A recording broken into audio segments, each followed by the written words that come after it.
Good morning. Good morning. How y'all doing? Enjoying, having a good time? Isn't this great? Yeah, it's awesome. I'm very proud to be part of it, and I thank you for coming here today to listen. And hopefully we can get it through 30 minutes, because that's all we have. And we're going to have a section after that for the questions if you want to do that. So I'm going to get through it and go in depth right away. As you heard from the introduction, I'm a conventional trained medical doctor, what we call allopathic medicine, basically. And there are many styles of medicine, of course. There's allopathic medicine, osteopathic medicine, Chinese medicine, natural medicine, holistic medicine, different kinds of things. That they are there, of course, and in different settings they're practiced, even here in the US. And so not because the so-called conventional medical system is the one that is usually mostly known or supported by the current status, doesn't mean that that's the only one you have access to. Like you have seen today, different exhibitors here have different approaches to help you with your health. So it's just a matter of understanding what these different types of approaches is going to do for you. It's going to help you get the best out of them. In my case, over the years, I learned in a way, the hard way, how pills and surgery don't really help people. I mean, I'm telling you from training in so many years of medical school and going to residency and then fellowship, and I was faculty at UAB and practicing medicine. Doctors are focused on treating a disease, of course. But when you think about diseases themselves, they don't really exist by an entity that jumps on the patient and now has acquired the disease. And then we want to treat it with something like either a prescription drug or a surgery. But rather, it's a process that happens in an individual. And that's something that we want to make people understand and educate about, the way you can help yourself. And so the good news is that, through the years, I've learned a lot through how we can really help people to prevent, for more than anything, these conditions or diseases. And that's what my mission is in creating this new program or a new service, what is called Gene Style Medical, which is basically precision-based, personalized approach to wellness. And it's called precision because we identify particular aspects of the individual and we can offer them the way to get better themselves as opposed to different from other individuals. And it's personalized, of course, and we're going to learn about how we do that, to create that state of wellness, to create that condition in which you are really free of illnesses or free of ailments or any symptoms that we tend conventional doctors to call diseases. So I'm going to put here briefly this video.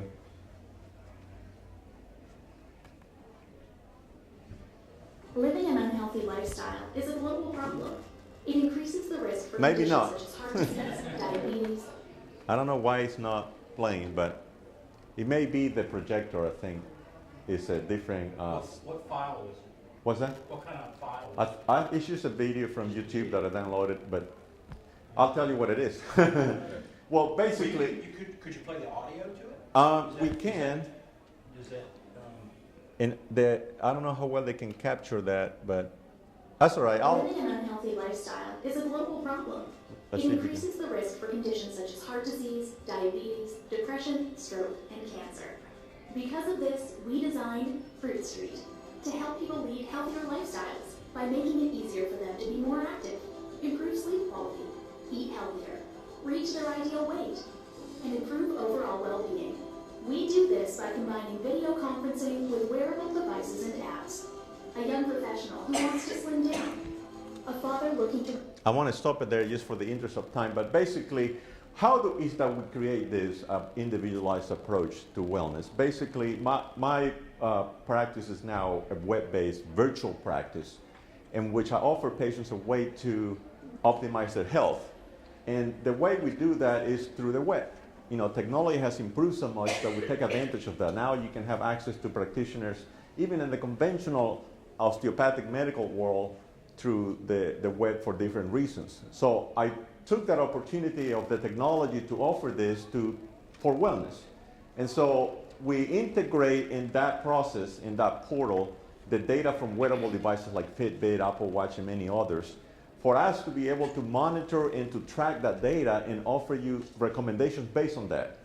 We also integrate genomic data from the patient, meaning your own genomic profile of testing and that tell us how you are made and what you might be predisposed to or what things the environment can change on you and affect you different from each individual, to be able to offer an individualized approach in which we can tell you about your lifestyle changes, what are beneficial or not, what nutritional changes, exercise, and different other things.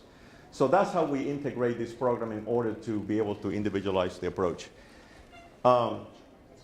So one thing we know for sure, chronic diseases are skyrocketing. It's not coming down, believe me. If you look at statistics from the CDC, the FDA, and everybody, it's just going up in numbers. You know, when I trained in medical school, and when I was in my early years, which is not long ago, we had patients who will come with, you know, hypertension or chest pain or this and the other, but they usually will come with one or two things. Now, when they come in the emergency room, they have COPD, diabetes, hypertension, renal disease. I mean, it's a list of conditions which list of medications this long. I mean, that to me is just a testament to the failure of the allopathic medical system. You know, if we provide pills for multiple conditions and each one has a name for each one of them, something is wrong. And so that is that, you know, we need to pay attention to, because we cannot continue doing the same thing over and over. And so most chronic conditions that affects Americans are accounted by lifestyle, basically, and environmental factors. So it's not the usual paradigm that we think about it, that you might acquire a disease just out of the blue. There is a reason for it. And so that's what we need to pay attention to, why people develop chronic illnesses and be able to prevent them that way. I'm going to skip some of this. So the paradigm that I'm talking about is that we need to get to the root of the problem instead of focusing into what the manifestations are or the names per se, like either heart disease, anxiety, depression, diabetes, allergies, but actually what are the processes or the circumstances or triggers or phenomenon that causes that individual to get into that process later on. I collected a series of papers just for your information, but also to bring the actual evidence of what's happening in the arena of health. Because they've done studies like this one here, the EPIC trial, with multiple thousand people here, in which they looked at the best evidence and practice in 78% lowering the risk of developing chronic disease of diabetes by a healthy nutrition and managing their weight and cutting smoking and doing exercise. That by itself can cut 78% of these chronic illnesses. This is another trial done, some of you may have heard about Dean Ornish, and how to reverse heart disease. You know, if somebody's diagnosed with heart disease, you get a stent or you get a surgery or so on. We're talking about reversing heart disease with lifestyle changes, of course. Another study from in Lancet published the effect of potential modifiable risk factors with myocardial infarction. This was done in 52 countries. Changing lifestyle could prevent at least 90% of all heart disease. So that to me is significant. I mean, you wouldn't see that on CNN, on Fox News, about how doing this can prevent 90% of heart disease. You tell, take Lipitor. That's what they usually would recommend for you. And so the paradigm that we've been kind of ingrained in our mentality is that when you're born and then as you grow, if you inherit your genes, then you're going to develop something because your mama or your daddy gave it to you. That's the conventional dogma in which DNA produces a protein that is going to lead to a disease. But the good news is that it's not correct. It's not true. It's the opposite that happens, actually. Whatever genetic material you're born with, you copy half from your father and half from your mother. And that, depending on what you do through your life, you're going to have changes on those in the way they express themselves. And so basically, when you're born with your genes and whatever environment or lifestyle you're exposed to, that's what it happens to you eventually. And this carries weight about 80-something% as compared to your genetic profile. We're not talking about genetic diseases that are manifested early in life, Down syndromes or other conditions like that. We're talking about these common chronic illnesses. You didn't get it from your mom, you didn't get it from your dad. I can tell you that. Oh, I'm going to get Alzheimer's because my father had Alzheimer's. No, it's not true at all. So the environment and lifestyle is what eventually creates what we call a phenotype, which is a disease, how your nose is big or whatever. And the Time magazine it tells you about why your DNA is not your destiny. So we need to start changing the mindset in that the dogma is not the conventional dogma that you're born with the genes that is going to lead you to a condition per se. You can do something about it, and that's what is empowering about this. That by giving you the tools, you're really going to have the chance to do something about it and prevent going into Alzheimer's, prevent going into heart disease, prevent going into COPD and many other things. Now, just to give you an example, how these two fellows, they were born identical twins, but as they grew, they looked totally different. Something happened to them. Was it the DNA or was it decisions that they were made? Nurture versus adaptation, basically. And so, why is that? Changes the way your genes respond is in the environment that we evolve, or what we do through our life, or what we eat, and what we're exposed to, basically. And there is a variety of signals that control these genetic responses, basically. From your nutrition to vitamins, exercise, even your thoughts, stress, and many other things is going to affect your genes response through your life. You have the environment affecting eventually a production of a so-called disease, because this environment changes the way your genes respond. I was talking to Janet. Is Janet here? Yeah, there you go. She's a biologist. And I was talking to her and she told me, oh, this is epigenetics. Wow, somebody walks through this door knowing about epigenetics. That's fantastic, Janet. But exactly that's what it is. It's basically, epigenetics is how our genes expresses differently. And each of us is going to have a different response, of course, depending on how we interact with that environment. Did I understand you to say that Alzheimer's is not inherited? Is that what you said? Yes, ma'am. And we can talk about something in a little bit in the question section. Now, this study was done a little while ago, basically 2 mice. And the mothers of these 2 mice were fed with BPA or bisphenol A, which is a toxin, basically, a pesticide. And some of these little rats, of course, look different. These look fat and bigger and older, and this is a little younger and faster and smaller. Well, guess what happened? The mother of this mouse received just a normal diet. In this case, this little mouse here, they supplemented to the pregnant mouse choline, folic acid, betaine, and vitamin B12. And remember, both of those mothers were fed with this toxin. So this toxin is being implicated in obesity, basically. And so these rats were fat. The ones that were supplemented with these nutrients prevented from happening. And so that, to this individual here, Dr. Randy Jertel, he's the father of epigenetics. This is published in medical literature. This opened a whole window for new research in health. Because now we know just by nutrition itself, we can change the destiny of this rat, no matter what they're being exposed to. So what we used to call, the junk DNA, when they uncovered the genome, and actually Bill Clinton announced in the White House that now we know the genome, they didn't realize that behind the genome there is something else much bigger, the epigenome. So it's not junk. See, we have the DNA of the human genome, and then you have the rest is much bigger. And so basically, this is what we introduced to epigenetics. I'm going to speed up some of that, the way I can show you many other things. How environmental things affects the response of the genes, which is epigenetics, basically, and that's how we get anti-inflammatory responsive, antioxidant, prevent cancer. Again, by nutritional, exercise, and air, environmental things. Now, when I talk about environment, I just talk about the weather and the air and all that. We talk about everything that is in your house, your spouse, your dog, everything is environment, the nutrition. And so genetic expression is modifiable. This is, to me, is fantastic. It's like good news for everybody. You're not destined to have Alzheimer's like you asked there. You're not destined to have heart disease.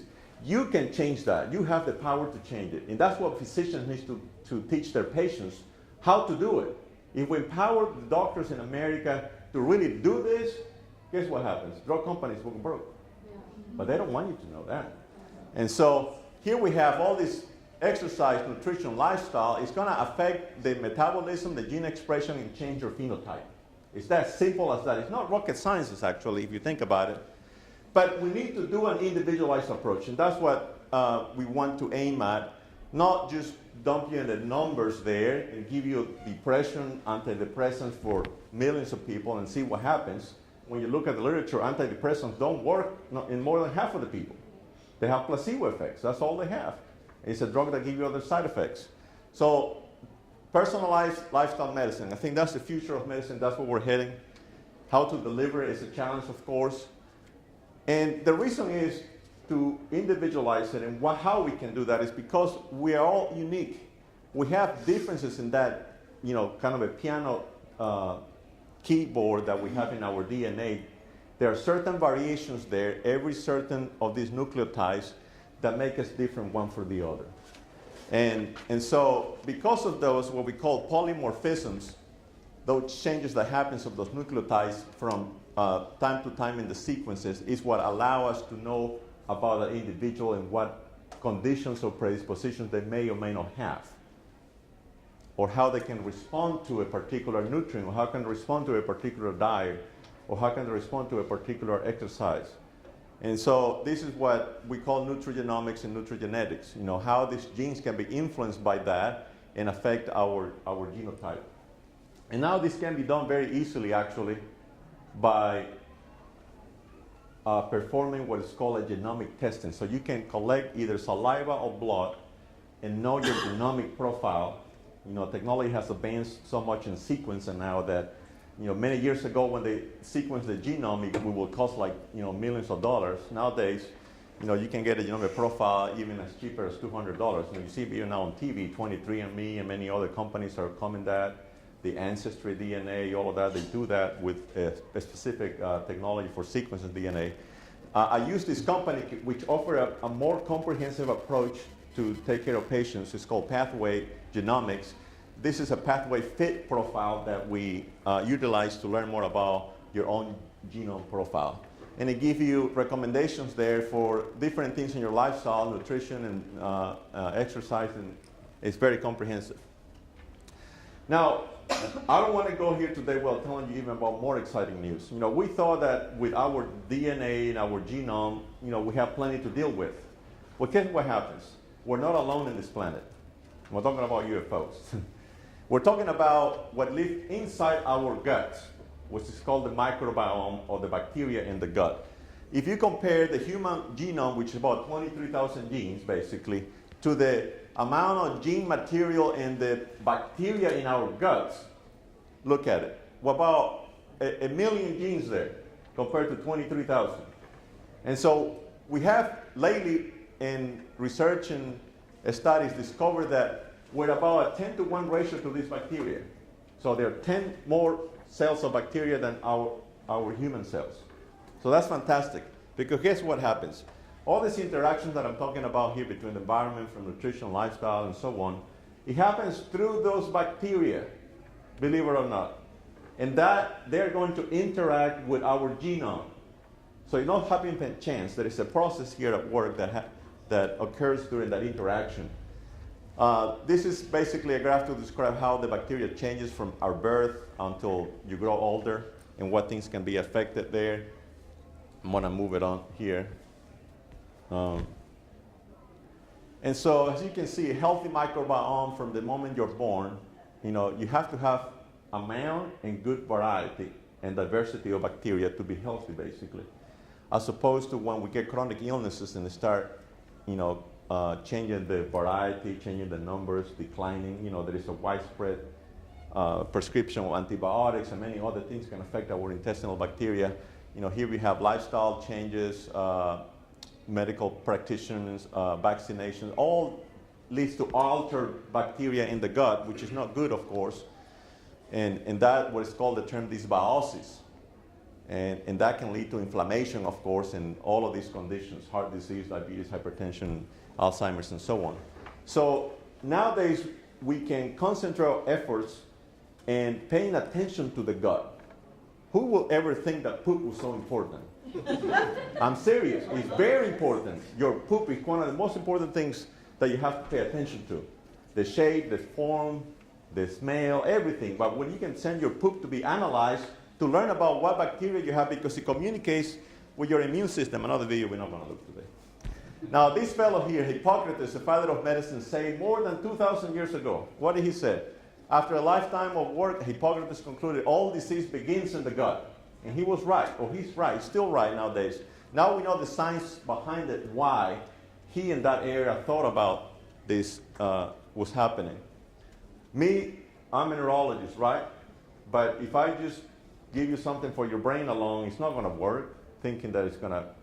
It interacts. The brain, the gut, and the immune system, they're all connected. It's a process that, and if something happens to that system, then you get illnesses. This is just, again, to illustrate how the system communicates and how being normal supposed to be altered. The microbiome alteration creates damage in the lining of the intestine, so-called leaky gut. And that can lead to conditions, of course. Here you have changes that happens to the brain based on the bacteria in the gut at different stages or ages. Autism, schizophrenia, Alzheimer's, depression, all of that is there in relation to the microbiota, neurodevelopmental disorders of the brain. We have more papers here about antibiotic exposure in infancy and the risk of being obese in the first 24 months of life, association between bacteria and diabetes, of course. All this is published in the main journals nowadays. The role of microbiome in obesity, diabetes type 2, and how it happens. The New England Journal of Medicine, one of the most recognized medical journals here in the US, published this paper on how the metabolism in the bacteria, depending on what we eat, leads to heart disease. I mean, this to me was amazing, and it tells us the process there, how it happens. So there is a way to measure your bacteria, your variety, the numbers, what kind of classes there are. It's a company called Ubiome. Check them out. I don't have any association with them, but I utilize them because they give us, you send them their poop, and they'll send you a profile. Believe it or not, it costs $89. And so that's what I integrate with personalized medicine, the metrics from wearable devices. You could appreciate that better in the video that I couldn't show, but we integrate from Fitbit. If you haven't stopped by my booth, we're raffling a Fitbit for a reason. And that data can be integrated in the portal so we can monitor, your exercise, your sleep, your heart rate. Now they can integrate blood pressure, glucose, all the parameters in there. And that we can monitor the progress. But we also integrate the genomic data to learn about the patient. And so this is what is called precision medicine. We get data like genomic data, the history of the patient. We learn about the environmental factors, connected health, which is basically the wearable devices. And then we create a process that is more applicable to that individual as opposed to many other people that even in family members, it's not going to be the same. And so we create a personalized therapy and lifestyle recommendation for the individual to change and prevent conditions. So it's an integrated approach this way. You track your health, the gut microbiome. We looked at the networks in the individual, the lifestyle, the habits, and everything else. So we can see in the future how medicine is going to change, but it has to be in a role that the patient is more proactive. You have to get involved in your care. You cannot depend on the physician to tell you, well, this is going to be the solution for your problem in the pill that I'm going to give you, prescribe you. The traditional model has failed if you look at all the data and how illnesses are increasing. And so with the personalized approach to nutrition, the dietary supplementations, we can really get to the bottom of this. These last few slides, so we don't have a lot of time, it just tells about the company that offers this technology, which is a web-based virtual wellness clinic, which is Fruit Street, and explains here how the video consultations are done and what we go through and a little bit of the history. But I want to show you this, how you can track different things through this technology via the web, your weight, the steps, your calories burned, your sleep, your heart rate. That the practitioner can look this on my portal, on my end, and they can talk to the patient individually there through a secure portal, so-called HIPAA compliant. Everything not about HIPAA. You don't want to release information. So this is a HIPAA secure server that allows me to do that. I can make their notes to the patient. The patient can enter notes themselves. They can see my notes. They can download lab work. They can download other testing for doctors' offices and everything else in there. So it's very friendly user too. There is communication happening between the practitioner and their patient. So patient engagement, that's what we want to encourage here, that you have a more active role, knowing that the genetic destiny is not there, that you can change it. You can modify that. And the lifestyle and what you're exposed to, what you eat, what you're in touch with is really going to make that change in your gene expression. That way you can change your final destiny. So this is what we call lifestyle medicine, treating the causes of diseases as opposed to treating the symptoms of the disease. You don't want to just treat the sugar, the cholesterol, the blood pressure. No, those are risk factors, but you're not treating the problem. You're just covering it up. The lifestyle, American College of Lifestyle Medicine is a website there, and then that's my last message. I think we did it. You did. See, Thomas Edison thought about this so long ago, but it's a profound thought. The doctors of the future will give no medicine, but instruct the patients in the care of the human frame, the diet, and the cause and prevention of disease. I mean, who will think this guy, Edison, he don't know anything. But there it is, in a nutshell, what is that have to be done in America? Otherwise, the system will go broke, I promise you. We're going to bankrupt the whole entire budget of the United States this way. I see it every day. All right, thanks. We going to the other next start? We have time, 15 minutes for questions. Oh, 15 minutes from now for questions. Okay. Yeah, so- Yes, sir. What can one say if you feel that you have like plaque buildup in the vascular immune system to get rid of that plaque? Okay. Good question. So here we have what we call the phenotype. So your phenotype is, let's say you have buildup of plaque in the vessels. And how that happened, okay? It didn't happen overnight, of course. It happened through the years because of variety, exposures, and lifestyle that you had and affected your gene expression.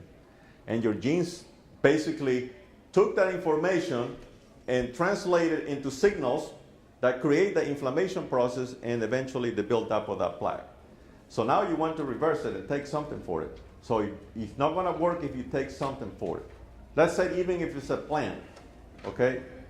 And I'll come into your answer. I'm going to take ginkgo biloba. And you take ginkgo biloba for a while. It may help you in some things, clear your thoughts or whatever, but the plaque is still there.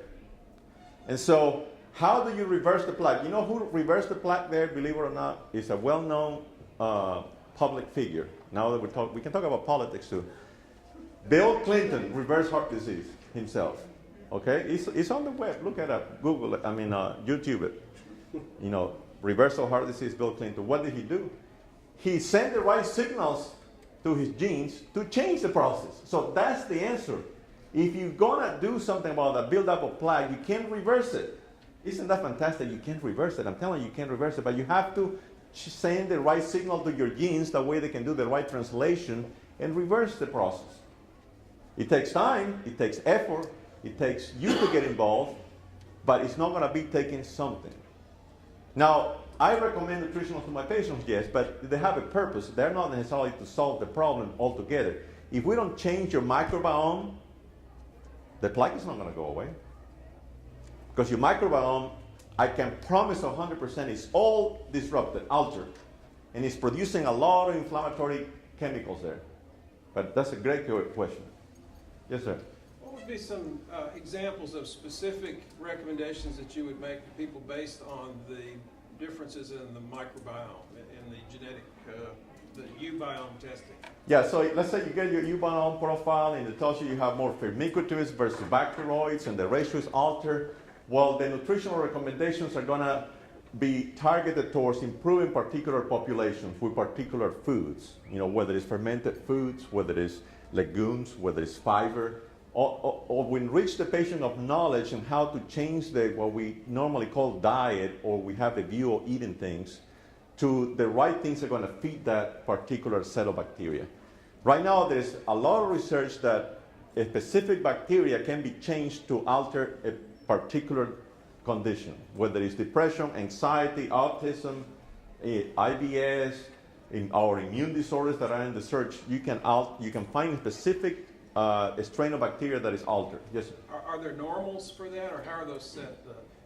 when you say the ratio is different, do we have normals that tell us that There are percentages, yes. when it's this ratio, then the patients are healthy, Yes, sir. and when it's out of Mhm. whack? They give you numbers and percentages of what population you have. Does that take into account the genome of the individual person, their somatic genome? No. They're measuring just the bacteria genome, Right, but not comparing the two just yet. not with the human. I mean, we measure your human genome, of course, and the microbiome. But when you want to learn about the strains of different bacteria in your gut poop, basically, yeah, we just measure that. So we don't take into account the human genome at that point yet? No, With just the gut? just the gut, yes. Yes, sir. What is the effect of this method of treatment on different types of cancers? Good. That's a great question. See, cancer now is a condition that even in the allopathic world, they have taken it to personalize it.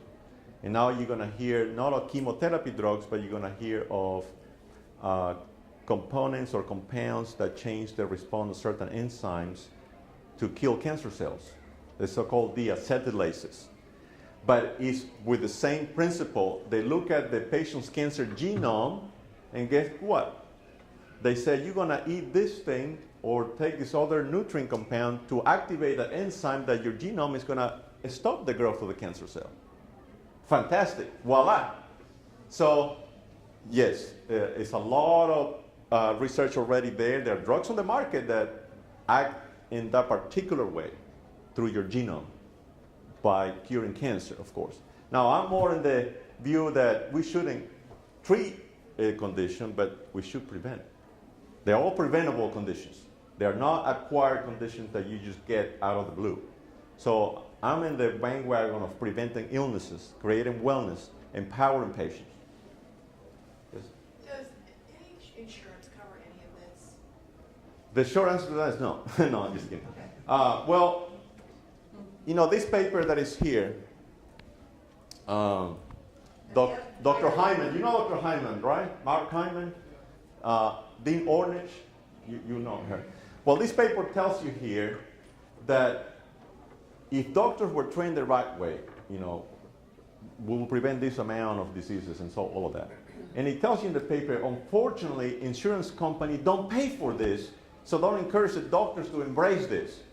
So what insurance company is going to cover you is for your diagnosis and your treatment with a pill. If it comes out of that box, you're out of the loop. Well, now they're covering acupuncture, for instance. They cover. Right. They Yeah. used to do that. There are Now some they're- things that are they're covered. starting to do some. Yeah, but when we talk about lifestyle changes, ooh, no, what's that? The other question Yeah. is, if we give you our email address, can we get a copy of the presentation? Because it was hard to see in here. Oh yes, yeah, I know that it's in there. So if you want it, you know, you can. Don't give me the email, but it's here already. So I make it available for anybody to look at it. Yeah, Oh, okay. yeah. Yes, ma'am. What's the difference between epigenetics and epigenomics? All right. So the genetics and omics. There's a lot of confusion about that. Okay. For the genetics part, looks at your individual genome and how it's gonna have an effect on different, let's say, whether it's diet, whether it's lifestyle, how the variation is gonna express. That's the epigenetics. I'm sorry, the epigenome, genomics. Yeah, Epigenomics. yeah. Now the genetics, the nutrigenomic part is how you alter the response to it. So that's the difference. There is some of the slides here have a loop there, like nutrigenomics or nutrigenetics. The genetics is basically what you're made of, and that variation can affect, you know, how you respond to certain nutrients. Yes. So you want to look at that variation to see what you're predisposed to or not. You may not, but the genomic part modifies that response. Yeah, and that's the key here, that you can use epigenomics or nutrigenomics to change your gene expression. And in the case of the question of the Alzheimer's, I tell that very personal Alzheimer's, being a neurologist and treating patients with Alzheimer's, is a devastating disease. Everybody worries about having Alzheimer's. Guess what? It takes how many years to develop Alzheimer's? Like 25 years. By the time they have your symptoms, the cat is out of the bag. And they think that this pill, Namenda or Aricept, is going to help. Really? No, it doesn't help. And so, it's a preventable condition. Hear me well. Alzheimer's disease is preventable. So if you do that ApoE test that is offered, for example, and it tells you that you are at risk or you have that genome predisposition, it doesn't mean that you're going to get Alzheimer's at all. Because if you don't have that genomic predisposition and you do the wrong things, you're going to get Alzheimer's. I can tell you that much. Yes? I work in hospice. Yes, sir. So I see the end results of many different things. Right. I see some patients that I feel that if they were to go to someone other than their normal medical world, could reverse a lot of the things that they're dying from, even at a late stage. Is that a correct assumption? It is a correct assumption. Everybody's different in what stages of their process they are, for sure. But just to give you an illustration that testifies to what you say, there are cases of cancer, for example, that they have used imagery, just plain imagery. You know what imagery is? Yeah, you think about the process and how your body heals you, and reverse cancer. That's why these cancer patients say, "Sorry, man, you had cancer. You had 6 months to live." They die in 6 months because you are getting that information, and your genome is responding to the doctors saying you're gonna die in 6 months. Well, I've seen people like with end-stage Parkinson's, where they're just constantly moving. But I just feel that there's something they could do dietary. Yeah, they can definitely do that. They may not reverse it because some of them are so advanced, but it's going to help them and have a better quality of life for sure. Yeah. Good. Yes, ma'am.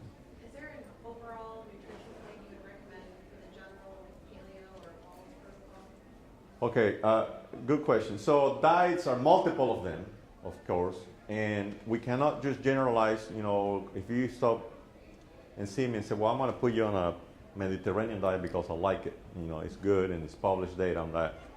I still think that we need to individualize the approach. On that genomic testing that we do, the pathway genomics, based on your profile, we basically individualize that approach, in the percentage of protein or carbohydrates or fats the patient needs. And we customize based on the major diets that are available and recommend one for that individual. Yes. So we use some of that data, of course, and we provide that based on the genomic testing.